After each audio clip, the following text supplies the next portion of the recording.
Mr. President, in a moment, I will call up a resolution to govern the structure of the second impeachment trial of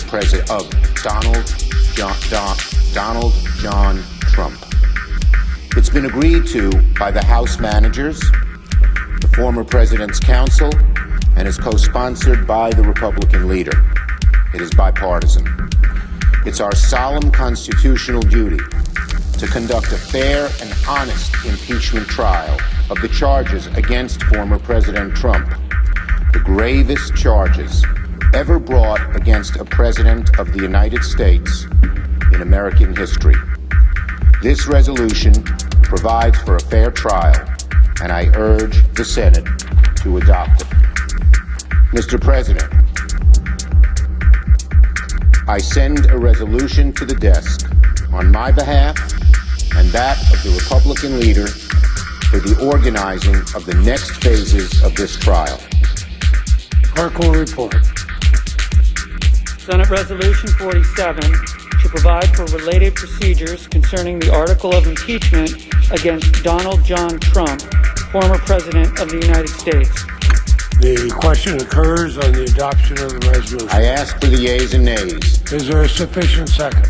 There appears to be. There is a sufficient second. The clerk will call the roll. Ms. Baldwin.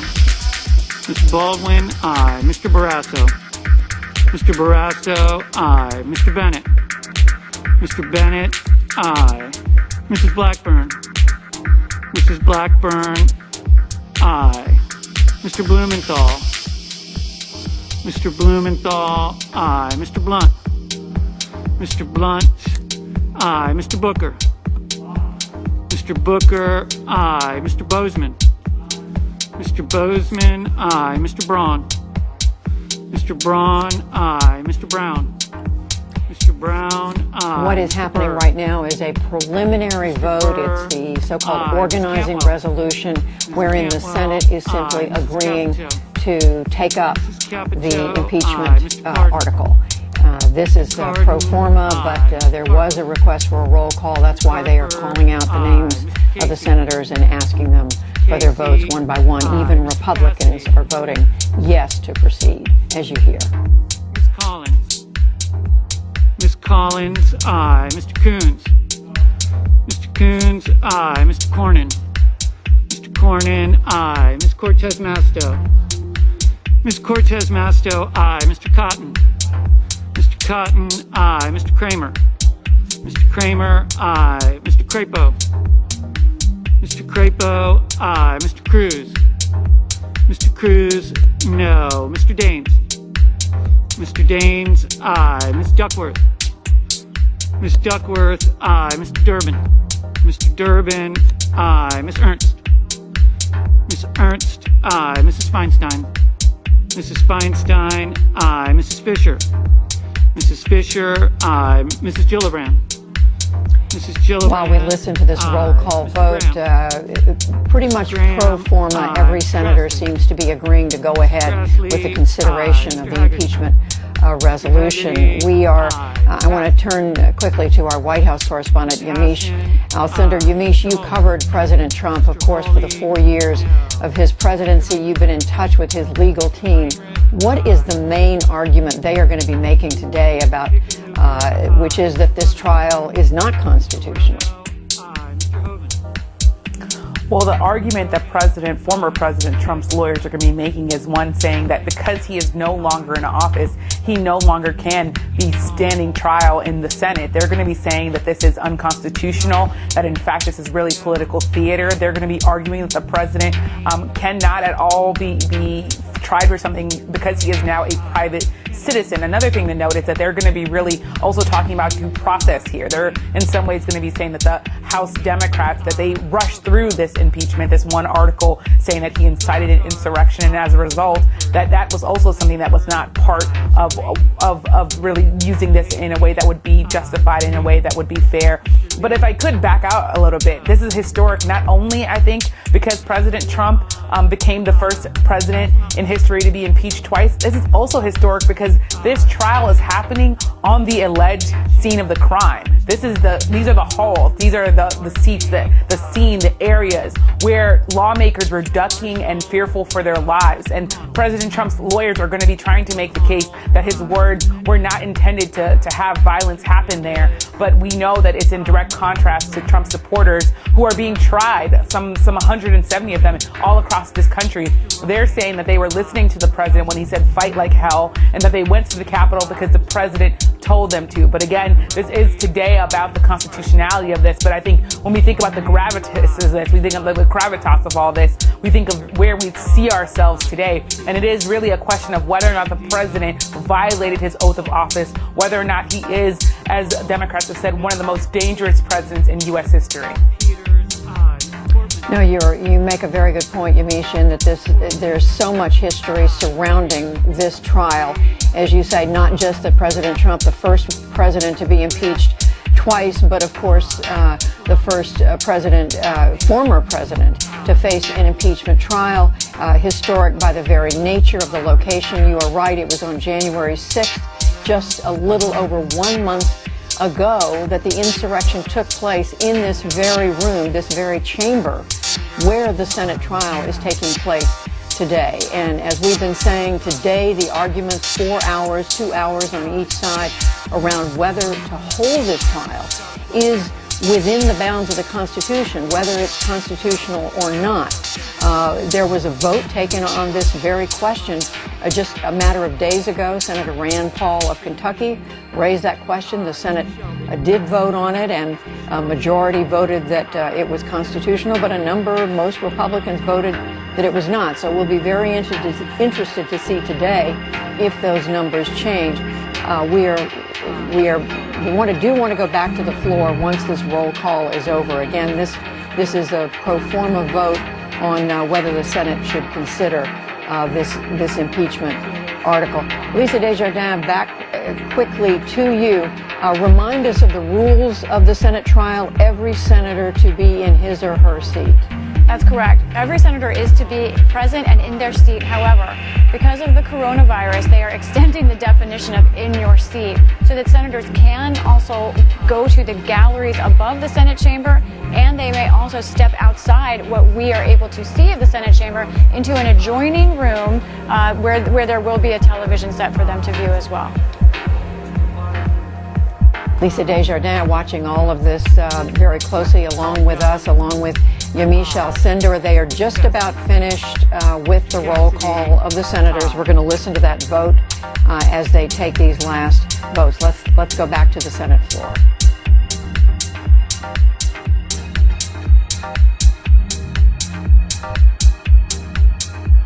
Mr. Haggerty, no.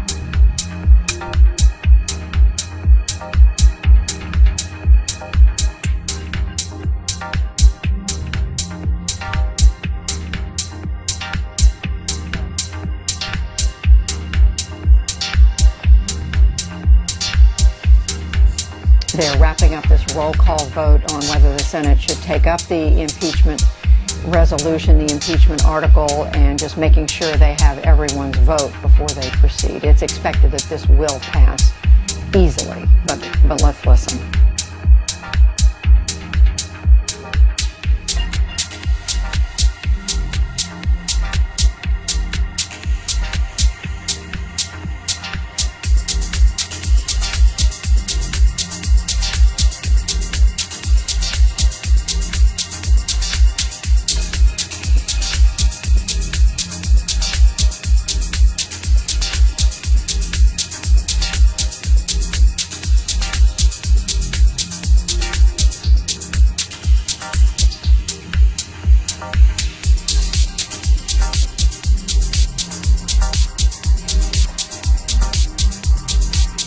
These are live pictures of the United States. Nays 11.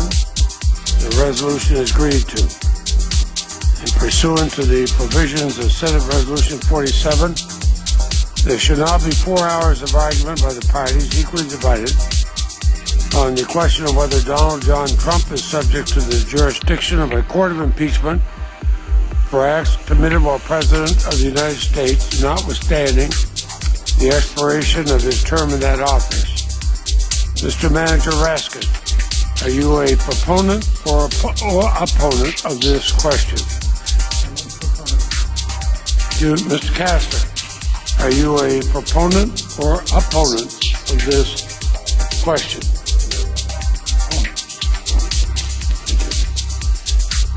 Then, Mr. Manager Raskin, your party may proceed first.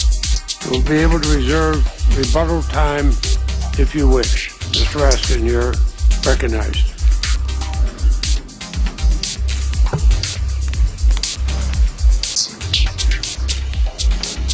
Thank you very much, Mr. President, distinguished members of the Senate. Good afternoon. My name is Jamie Raskin. It's my honor to represent the people of Maryland's 8th Congressional District in the House and also to serve as the lead House manager. And, Mr. President, we will indeed reserve time for rebuttal. Thank you. Because I've been a professor of constitutional law for 3 decades, I know there are a lot of people who are dreading endless lectures about the Federalist Papers here. Please breathe easy, okay? I remember well W.H. Auden's line that a professor is someone who speaks while other people are sleeping. You will not be hearing extended lectures from me because our case is based on cold, hard facts. It's all about the facts. President Trump has sent his lawyers here today to try to stop the Senate from hearing the facts of this case.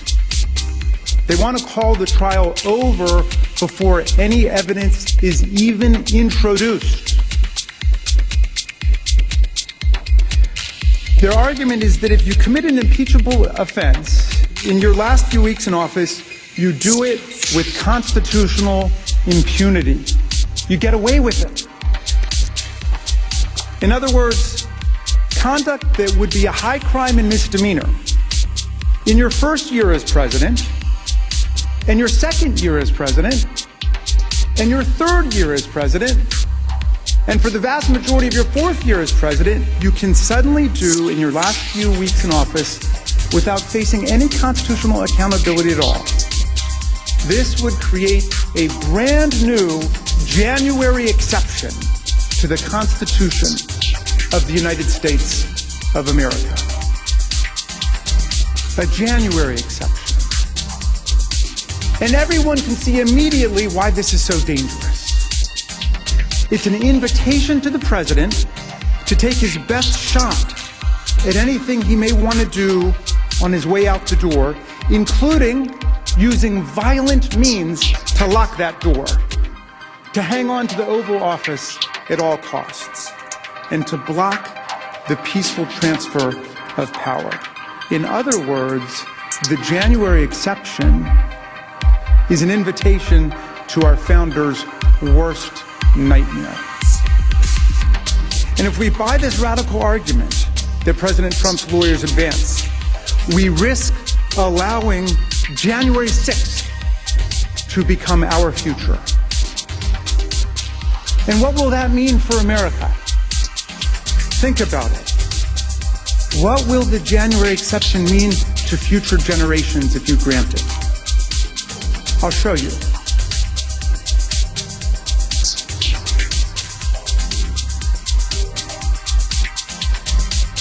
We will stop the steal. Today I will lay out just some of the evidence proving that we won this election, and we won it by a landslide. This was not a close election. And after this, we're going to walk down, and I'll be there with you. We're going to walk down. We're going to walk down to the Capitol. Yeah! Take the Capitol. Take the Capitol. Take the Capitol. We are going to the Capitol, where our problems are. It's that direction.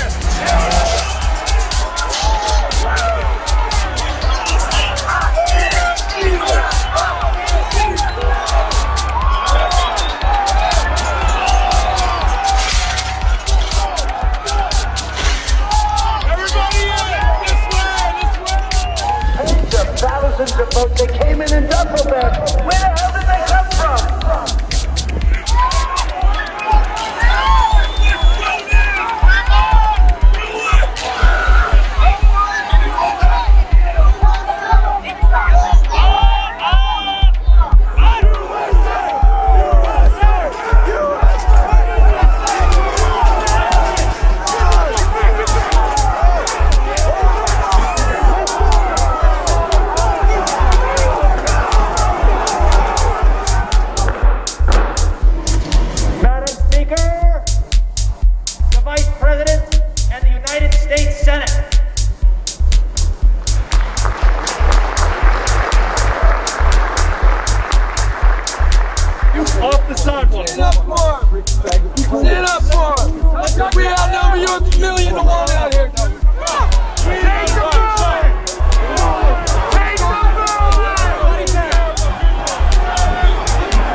president. When you catch somebody in the fraud, you're allowed to go by very different rules. So I hope Mike has the courage to do what he has to do. Talk about you,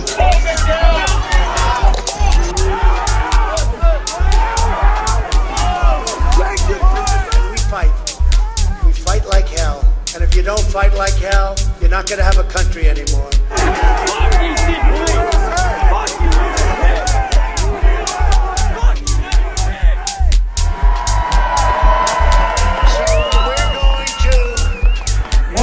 Pennsylvania Avenue. I love Pennsylvania.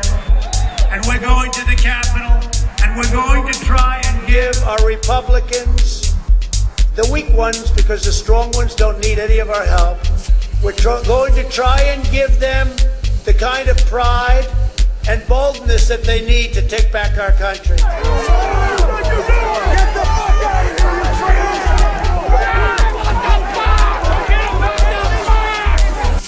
Majority Leader, we're debating a step that has never been taken in American history.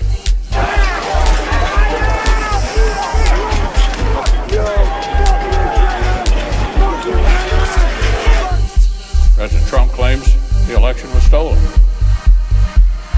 The assertions range from specific local allegations to constitutional arguments to sweeping conspiracy theories.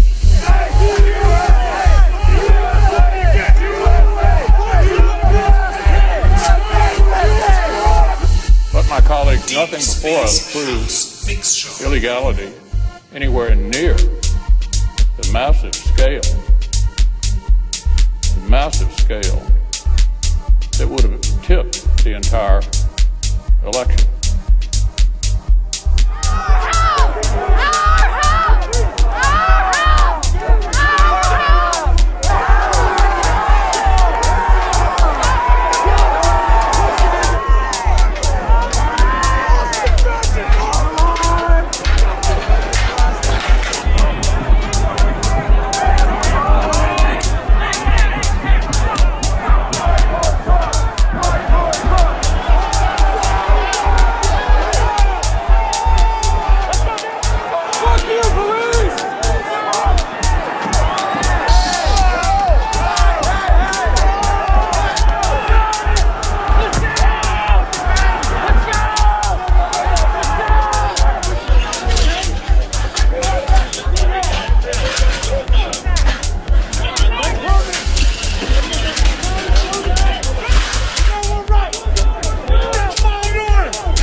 My challenge today is not about the good people of Arizona.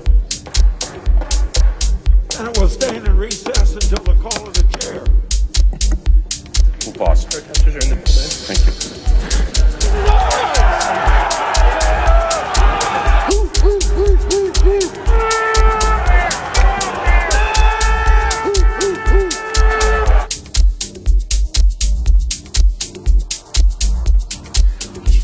Madam, Mr. Speaker, can I have order in the chamber? The House will be in order.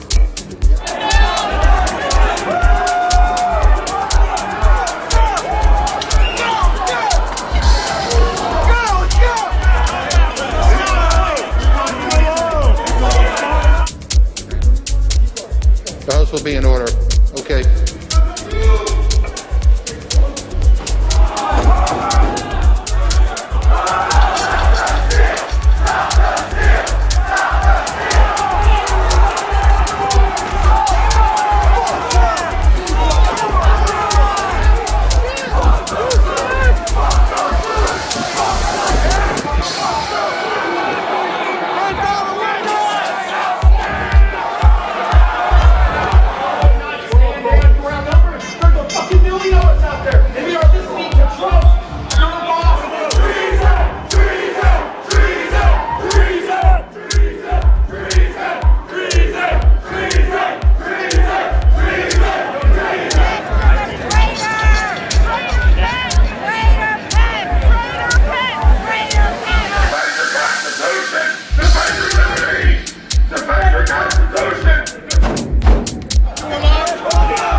doesn't need to have 30,000 guns. That's what we need.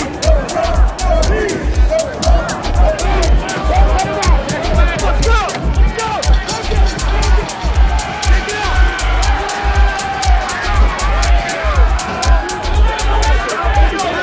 Use the shield! Use the shield! Use the shield! We need fresh patriots abroad!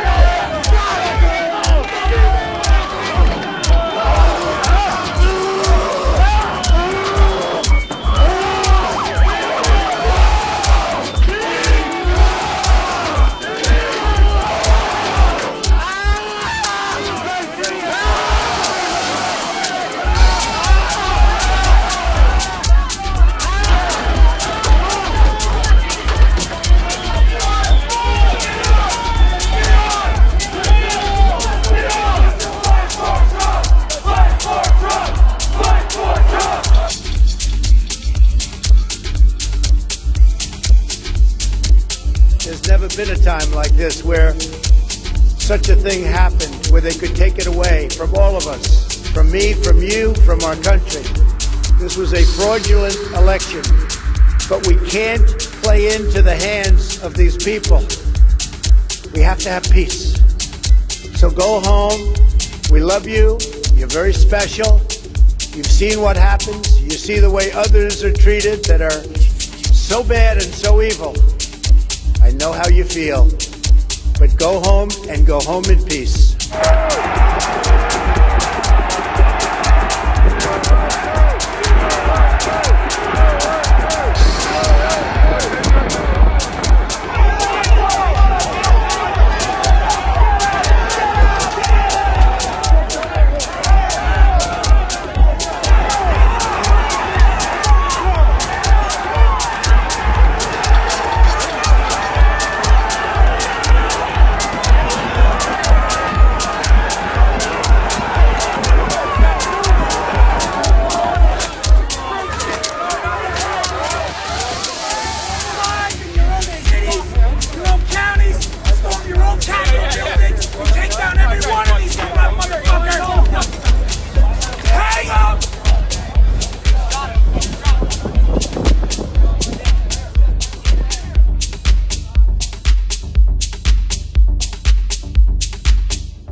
Senators, the president was impeached by the U.S. House of Representatives on January 13th for doing that.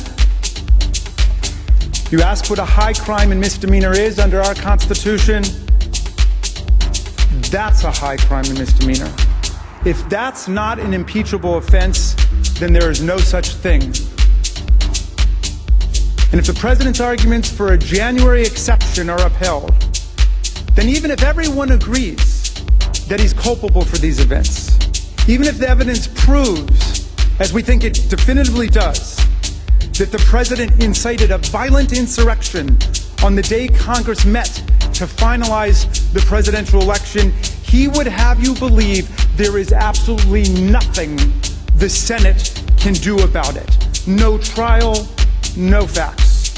He wants you to decide that the Senate is powerless at that point. That can't be right. The transition of power is always the most dangerous moment for democracies. Every historian will tell you that. We just saw it in the most astonishing way. We lived through it. And you know what? The framers of our Constitution knew it. That's why they created a Constitution with an oath written into it that binds the president from his very first day in office until his very last day in office and every day in between. Under that Constitution, the President of the United States is forbidden to commit high crimes and misdemeanors against the people at any point that he's in office. Indeed, that's one specific reason the impeachment, conviction, and disqualification powers exist, to protect us against presidents who try to overrun the power of the people in their elections and replace the rule of law with the rule of mobs. These powers must apply even if the president commits his offenses in his final weeks in office. In fact, that's precisely when we need them the most, because that's when elections get attacked. Everything that we know about the language of the Constitution, the framers' original understanding and intent, prior Senate practice, and common sense confirms this rule. Let's start with the text of the Constitution, which in Article 1, Section 2 gives the House the sole power of impeachment when the president commits high crimes and misdemeanors. We exercised that power on January 13th. The president, it is undisputed, committed his offense while he was president. And it is undisputed that we impeached him while he was president. There can be no doubt that this is a valid and legitimate impeachment. And there can be no doubt that the Senate has the power to try this impeachment. We know this because Article 1, Section 3 gives the Senate the sole power to try all impeachments. The Senate has the power, the sole power, to try all impeachments. All means all, and there are no exceptions to the rule. Because the Senate has jurisdiction to try all impeachments, it most certainly has jurisdiction to try this one. It's really that simple. The vast majority of constitutional scholars who've studied the question and weighed in on the proposition being advanced by the president, this January exception, heretofore unknown, agree with us. And that includes the nation's most prominent conservative legal scholars, including former 10th Circuit Judge Michael McConnell, the co-founder of the Federalist Society, Stephen Calabresi, Ronald Reagan Solicitor General Charles Freed, luminary Washington lawyer Charles Cooper, among hundreds of other constitutional lawyers and professors. I commend the people I named, their recent writings to you in the newspapers over the last several days. And all of the key precedents, along with detailed explanation of the constitutional history and textual analysis, appear in the trial brief we filed last week and the reply brief that we filed very early this morning. I'll spare you a replay, but I want to highlight a few key points from constitutional history that strike me as compelling in foreclosing President Trump's argument that there's a secret January exception hidden away in the Constitution. The first point comes from English history, which matters because, as Hamilton wrote, England provided the model from which the idea of this institution has been borrowed. And it would have been immediately obvious to anyone familiar with that history that former officials could be held accountable for their abuses while in office. Every single impeachment of a government official that occurred during the framers' lifetime concerned a former official. A former official. Indeed, the most famous of these impeachments occurred while the framers gathered in Philadelphia to write the Constitution. It was the impeachment of Warren Hastings, the former Governor General of the British colony of Bengal, and a corrupt guy.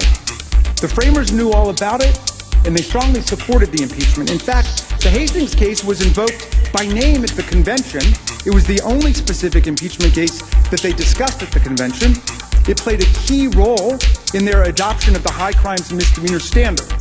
And even though everyone there surely knew that Hastings had left office 2 years before his impeachment trial began, not a single framer, not one, raised a concern when Virginian George Mason held up the Hastings impeachment as a model for us in the writing of our Constitution.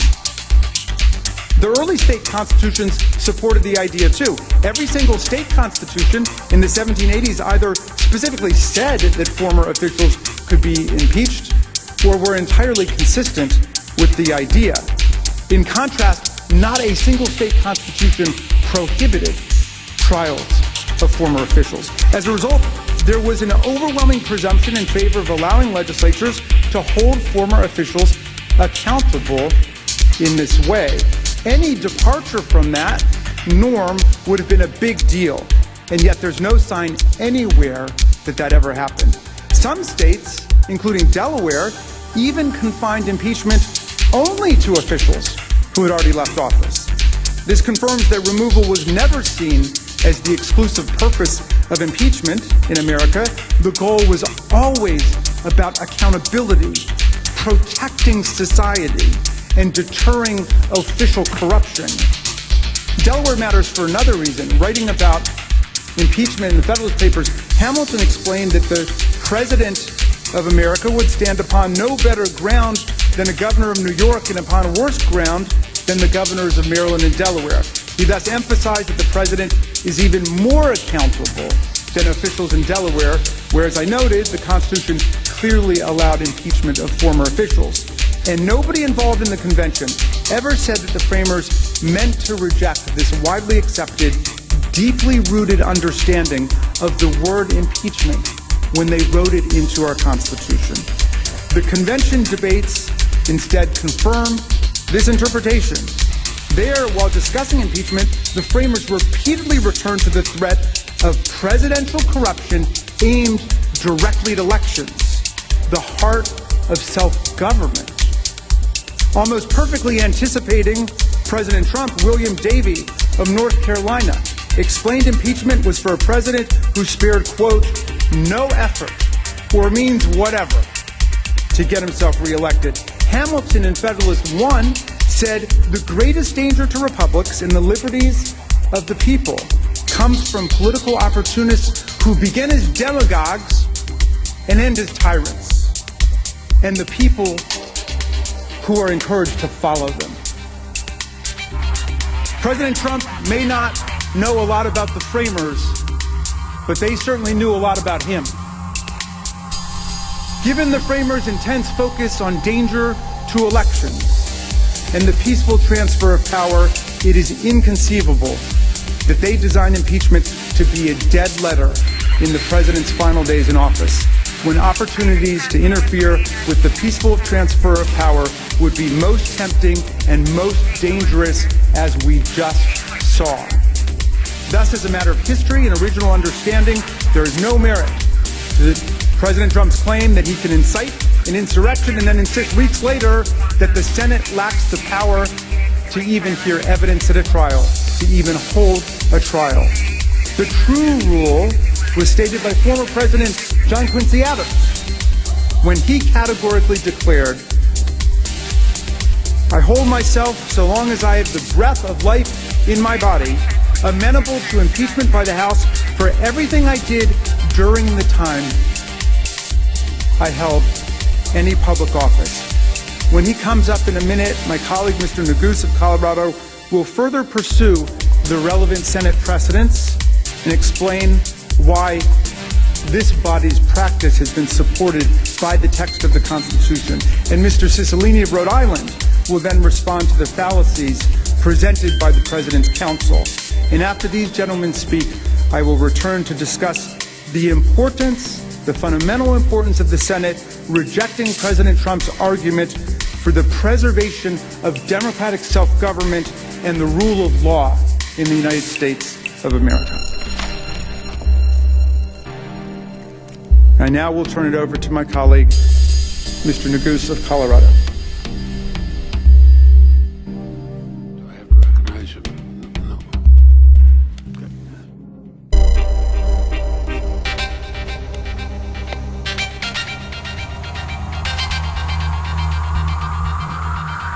Mr. President, distinguished senators, my name is Joe Neguse, and I represent Colorado's 2nd Congressional District in the United States Congress. Like many of you, I'm an attorney. I practiced law before I came to Congress, tried a lot of different cases, some more unique than others. Certainly never a case as important as this one, nor a case with such a heavy and weighty constitutional question for you all to decide. Thankfully, as lead manager Raskin so thoroughly explained, the framers have answered that question for you, for us. And you don't need to be a constitutional scholar to know that the argument President Trump asks you to adopt is not just wrong, it's dangerous. And you don't have to take my word for it. This body, the world's greatest deliberative body, the United States Senate, has reached that same conclusion in one form or another over the past 200 years in multiple occasions that we'll go through. Over 150 constitutional scholars, experts, judges, conservative, liberal, you name it, they overwhelmingly have reached the same conclusion, that of course you can try, convict, and disqualify a former president. And that makes sense, because the text of the Constitution makes clear there is no January exception to the impeachment power. That presidents can't commit grave offenses in their final days and escape any congressional response. That's not how our Constitution works. Let's start with the precedent, with what has happened in this very chamber. I'd like to focus on just two cases. I'll go through them quickly. One of them is the nation's very first impeachment case, which actually was of a former official.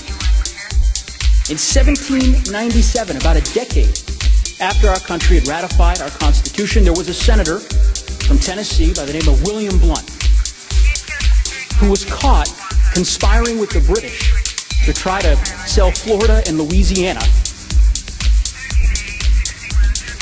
Ultimately, President Adams caught him.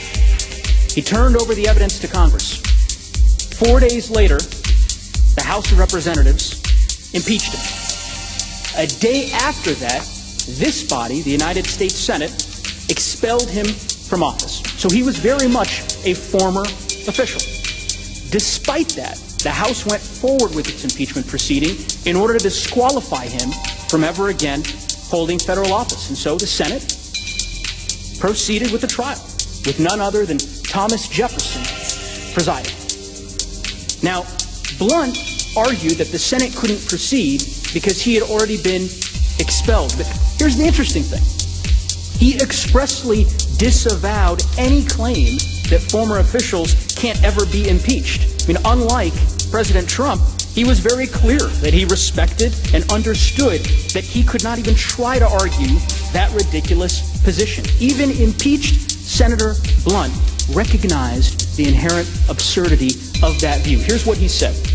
I certainly never shall contend that an officer may first commit an offense and afterwards avoid by resigning his office. That's the point. And there was no doubt, because the founders were around to confirm that that was their intent and the obvious meaning of what is in the Constitution.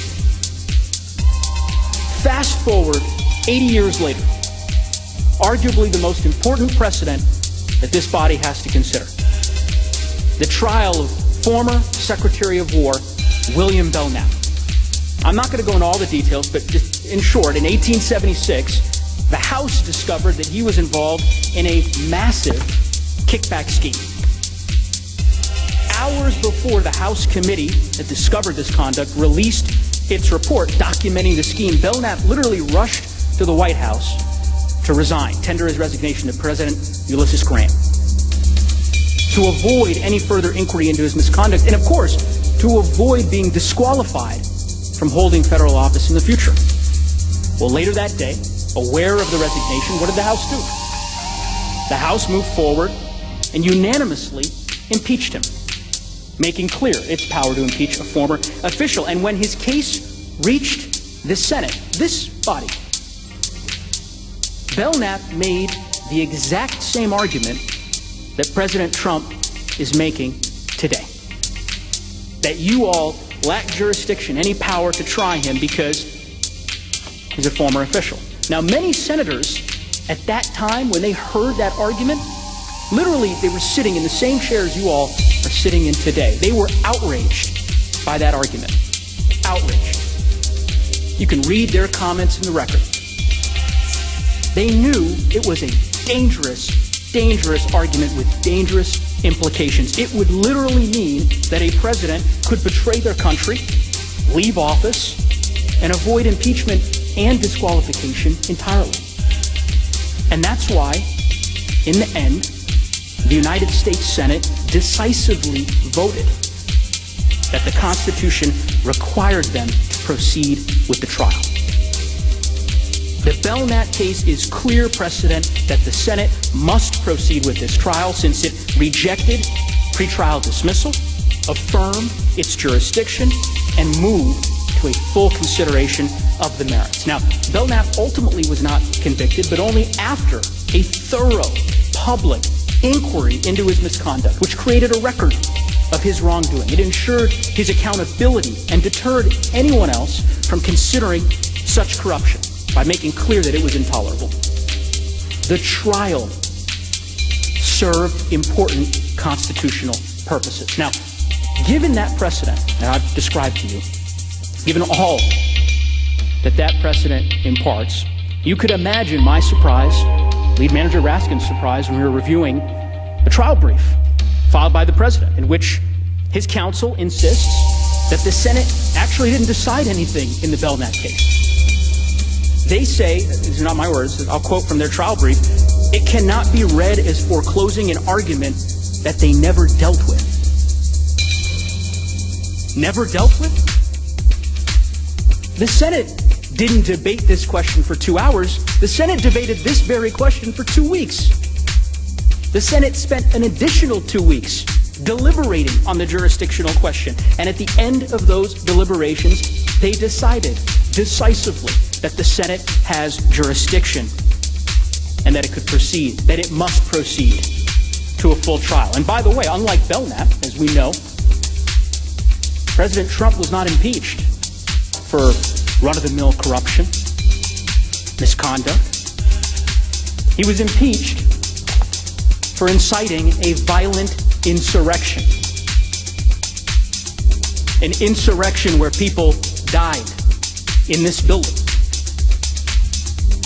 An insurrection that desecrated our seat of government. And if Congress were just to stand completely aside in the face of such an extraordinary crime against the Republic, it would invite future presidents to use their power without any fear of accountability. And none of us, I know this, none of us, no matter our party or our politics, wants that.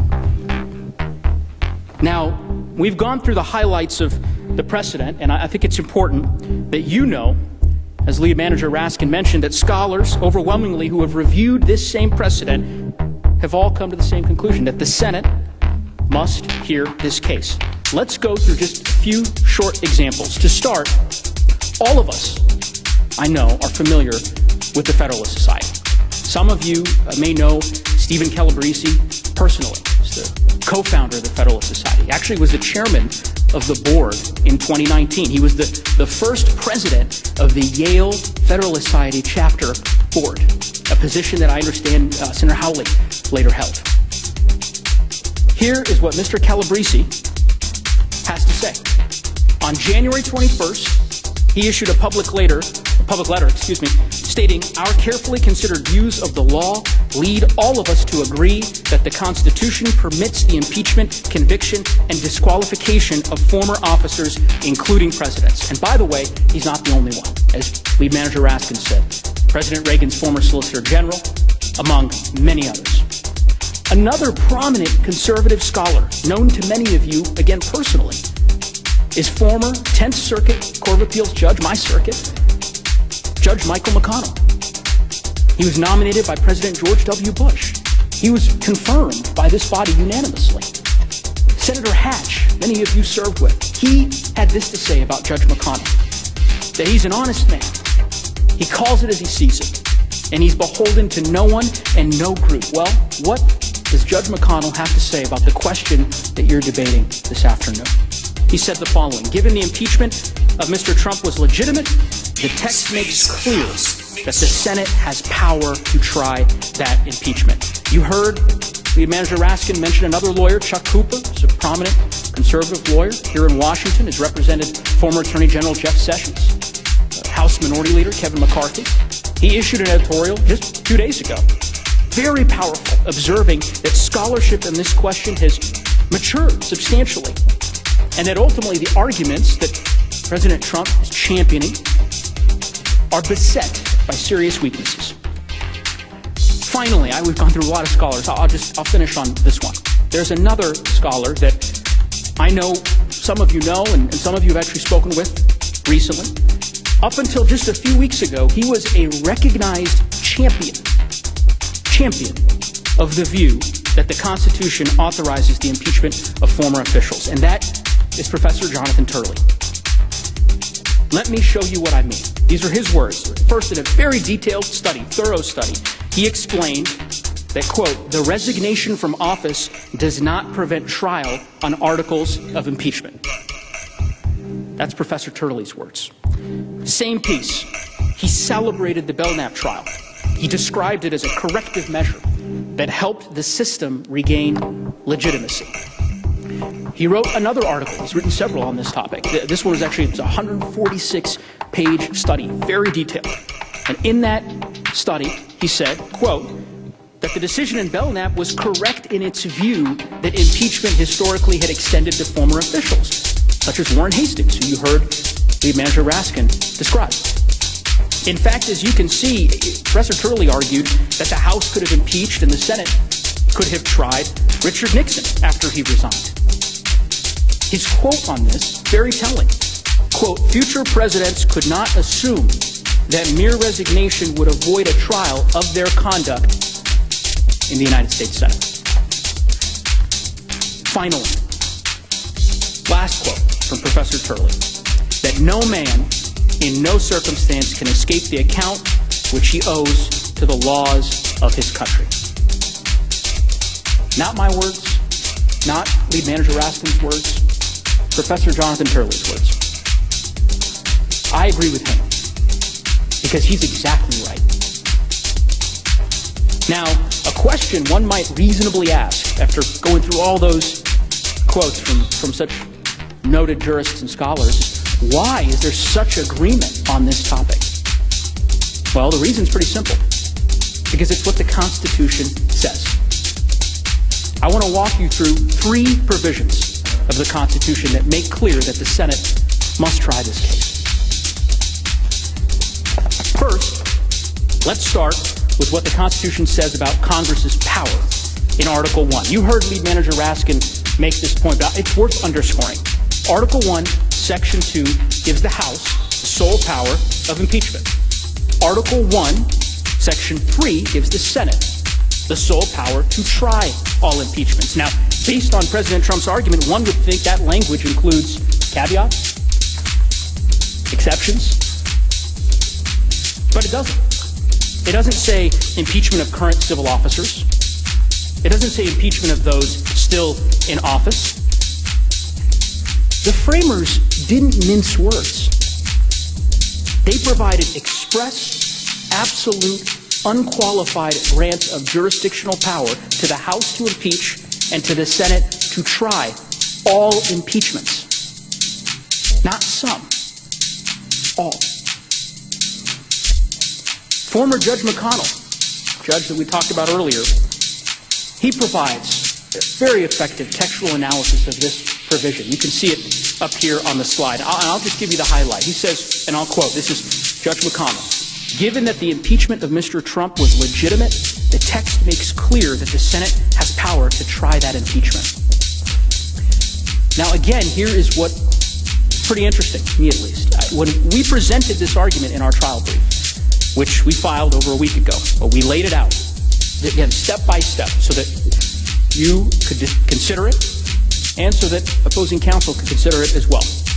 We received President Trump's response yesterday, and the trial brief offers no rebuttal to this point.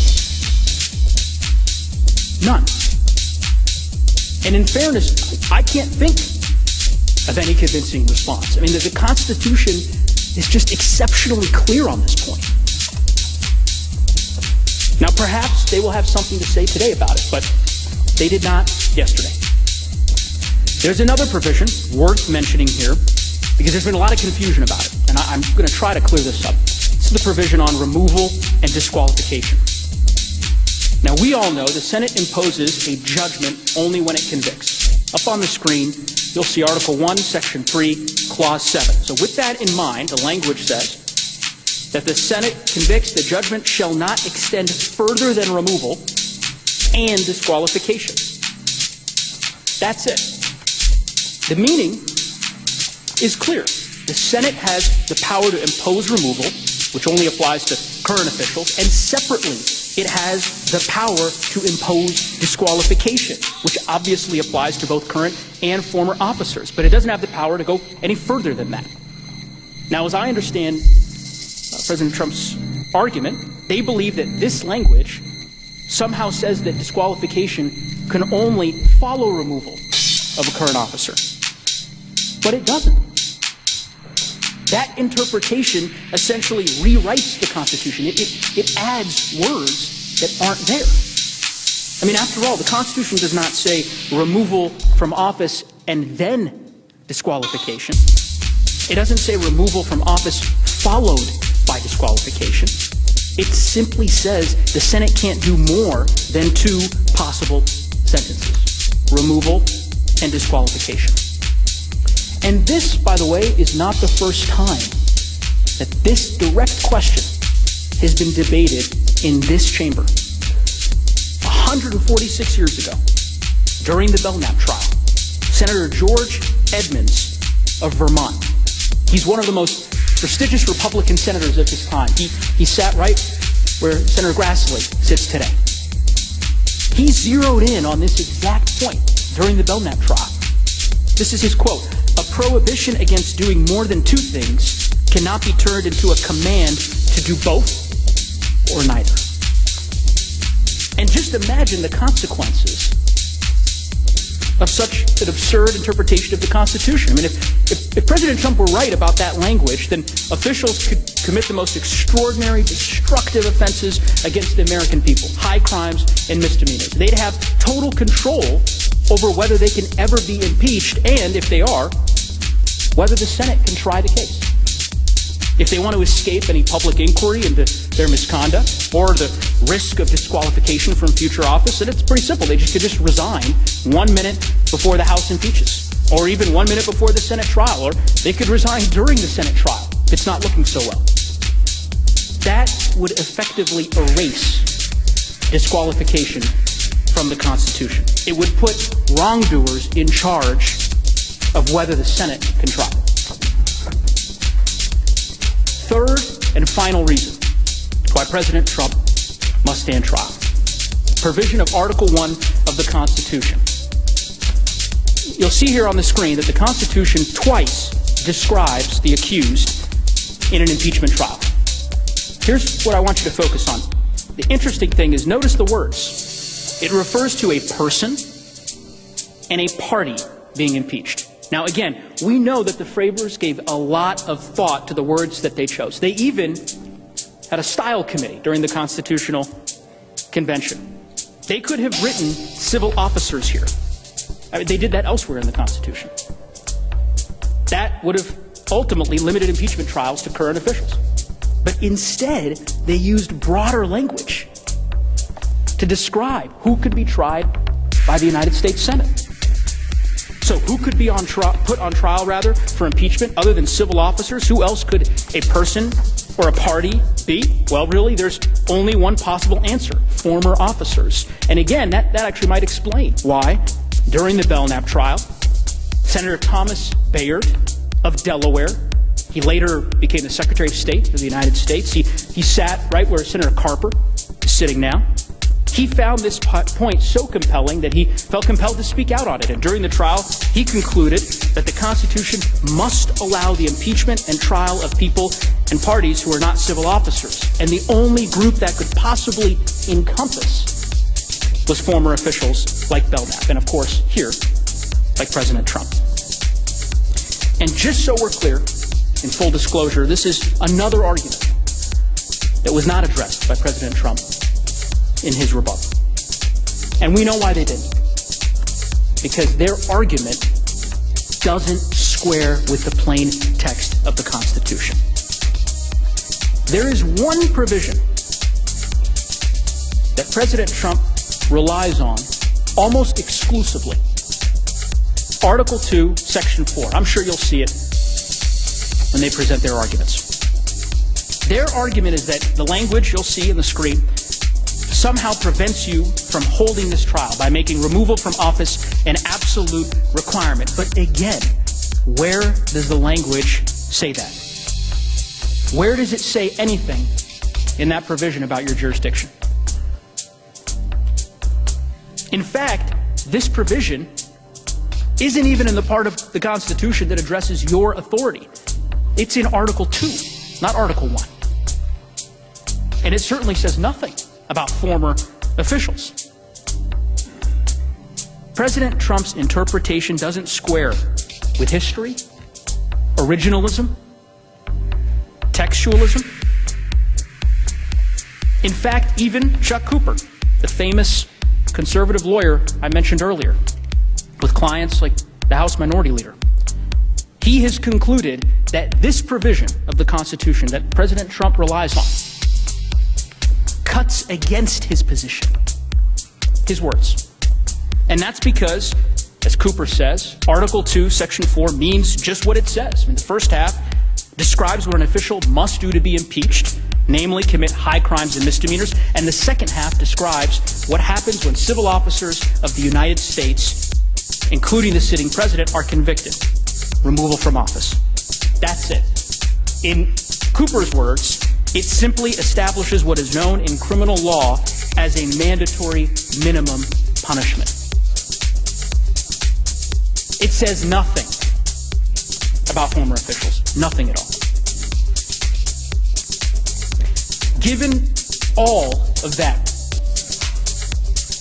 it is not surprising that in President Trump's legal trial brief, 75-page brief, they struggled to find any professors to support their position.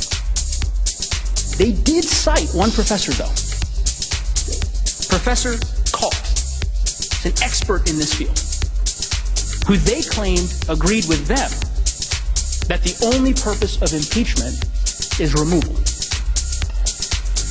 Professor Culp's position, which they had to have known because it's in the article that they cite in the brief, is that removal is, quote, not the sole end of impeachment. Actually, in that same article, he describes the view advocated by President Trump's lawyers as having deep flaws. And again, you do not have to take my word for it. You can take Professor Kaut's word for it, the professor they cited in their brief filed yesterday, because he tweeted about it. And on the screen here, this is what he had to say. I'm not going to read through it in great detail. I'll just simply give you the highlights. President Trump's brief cites my 2001 article on late impeachment a lot. But in several places, they misrepresent what I wrote quite badly. There are multiple examples of such flat-out misrepresentations. They didn't have to be disingenuous and misleading like this. This key constitutional scholar, relied on by President Trump, said it just right. I have explained in great detail the many reasons why the argument that President Trump advocates for here today is wrong. I just want to close with a note about why it's dangerous. Lead Manager Raskin explained that impeachment exists to protect the American people from officials who abuse their power, who betray them. It exists for a case just like this one. Honestly, it is hard to imagine a clearer example of how a president could abuse his office, inciting violence against a co-equal branch of government while seeking to remain in power after losing an election. Sitting back and watching it unfold. We all know the consequences. Like every one of you, I was in the Capitol on January 6th. I was on the floor with lead manager Raskin. Like every one of you, I was evacuated as this violent mob stormed the Capitol's gates. What you experienced that day, what we experienced that day, what our country experienced that day is the framers' worst nightmare come to life. Presidents can't inflame insurrection in their final weeks and then walk away like nothing happened. And yet that is the rule that President Trump asks you to adopt. I urge you, we urge you, to decline his request, to vindicate the Constitution, to let us try this case.